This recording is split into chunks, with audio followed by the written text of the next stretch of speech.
Right now, I want to bring in Felipe Rodriguez for much more on this. He's a former NYPD detective sergeant and an adjunct professor at John Jay College of Criminal Justice. Felipe, thank you so much for being with us today. Again, as we said earlier, we know a lot of law enforcement. They're at the scene right now. We saw video of lines and lines of cars.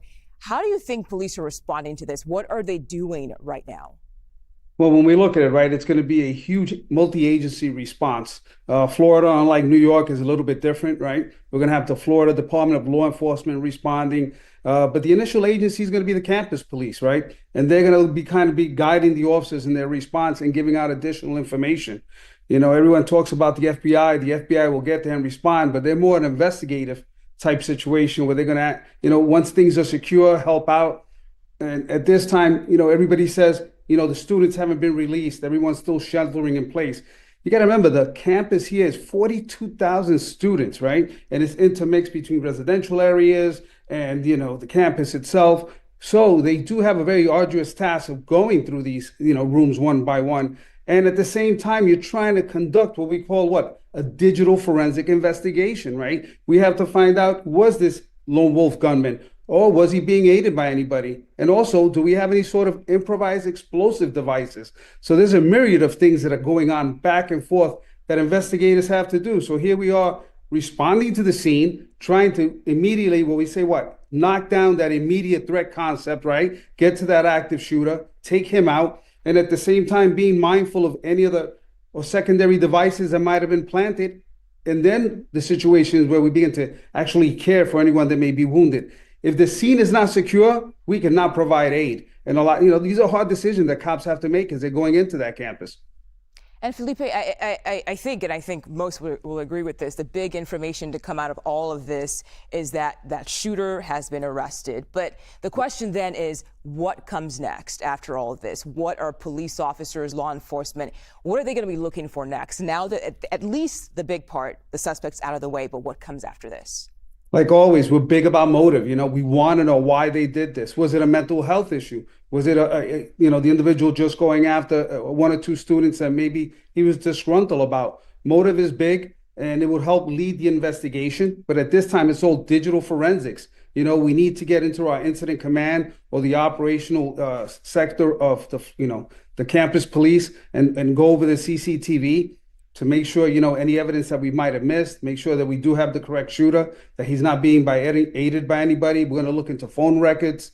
And the investigative process is still, constantly moving and fluid. We have to jump out there and make sure that we get search warrants for his residence or anywhere else he could be, because we really need to know what was behind his actions and what took place.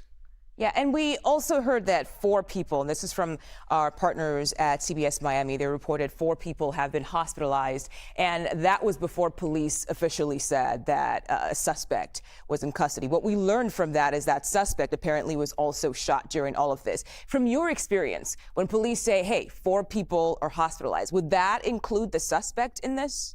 We never usually try to include the suspect because the suspect is the suspect, but it goes to show you how the training has come into place, and also, who helped remove these injured students. It goes to show you that a lot of the training that's taking place is becoming helpful to, at this point, to only have 4 people injured. And I hope that's all it is. We never want anyone injured, but 4 in that aggressive manner that they were able to get, first aid and get to a hospital. It's really showing that, a lot of the programs that we're putting in place, they are working.